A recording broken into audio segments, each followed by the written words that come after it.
Assalamualaikum warahmatullahi wabarakatuh. Halo sobat setia Fakta Kehidupan.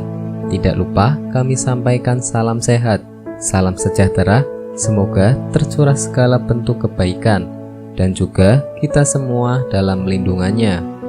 Seperti biasa, kita akan berbagi kisah dari yang unik, menarik sampai bikin nangis. Mari kita simak kisahnya.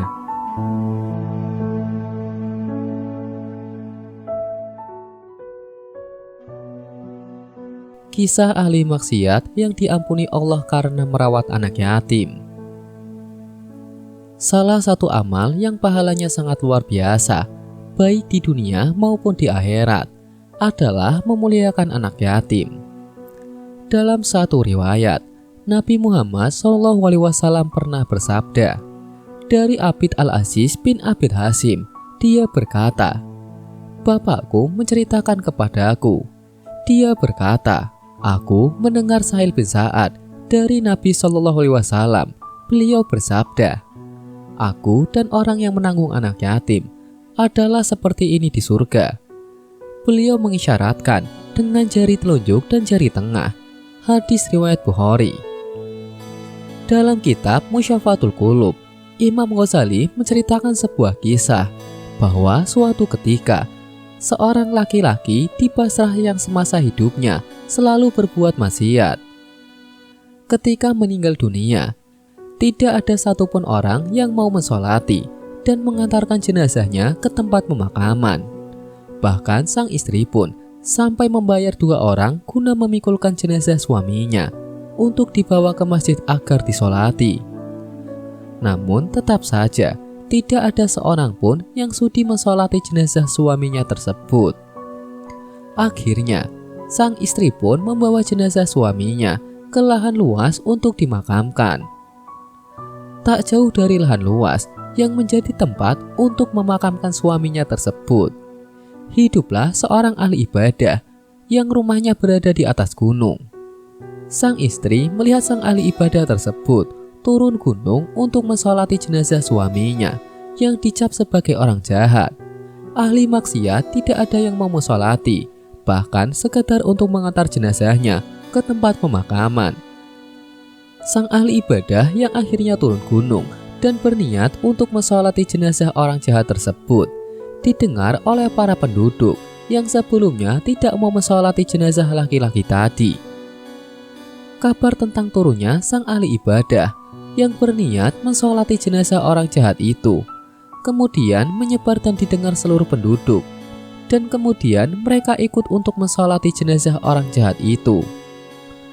Setelah selesai mensolati jenazah tersebut, para penduduk merasa heran dan bertanya-tanya apa yang menjadi sebab sang ahli ibadah itu mau turun gunung untuk mensolati jenazah laki-laki yang terkenal ahli maksiat tersebut.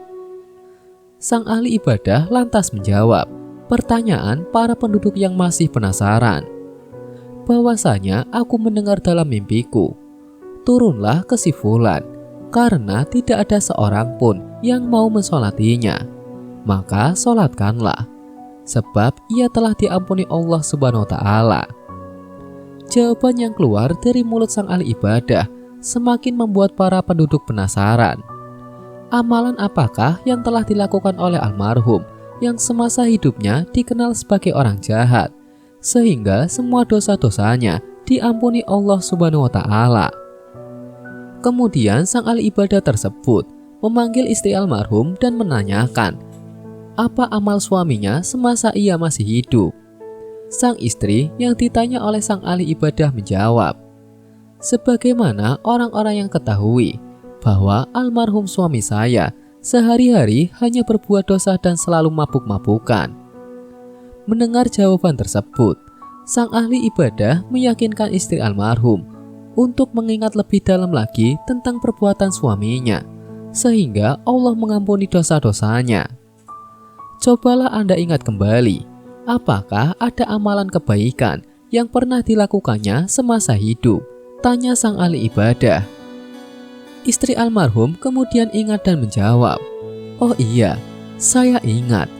Ada 3 amalan kebaikan yang selalu dilakukan oleh almarhum suami saya di masa hidupnya. Yang pertama, ketika dia sadar dari mabuknya sewaktu subuh, dia segera mengganti pakaiannya, kemudian berwudu dan ikut sholat berjamaah subuh. Yang kedua, di rumah kami tidak pernah sepi dari 1 atau 2 anak yatim, dan kebaikan almarhum suami saya kepada anak yatim melebihi kebaikannya terhadap anaknya sendiri. Yang ketiga, suatu ketika almarhum pernah sadar dari mabuknya di tengah malam. Dia menangis dan berkata, "Ya Tuhanku, letak neraka jahanam manakah yang Engkau kehendaki untuk meletakkan orang terkutuk sepertiku ini?"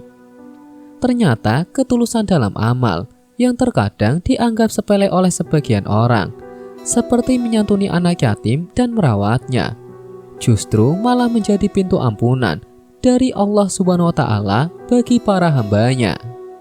Sebab Allah Subhanahu wa Ta'ala tidak pernah memandang seberapa banyak amal kita, namun seberapa tulus kita beriman kepadanya, dan seberapa ikhlas serta istiqomah kita beramal untuk sesama. Semoga kisah di atas bisa menjadi pelajaran untuk kita semua. Sekian, wallahu a'lam bishawab.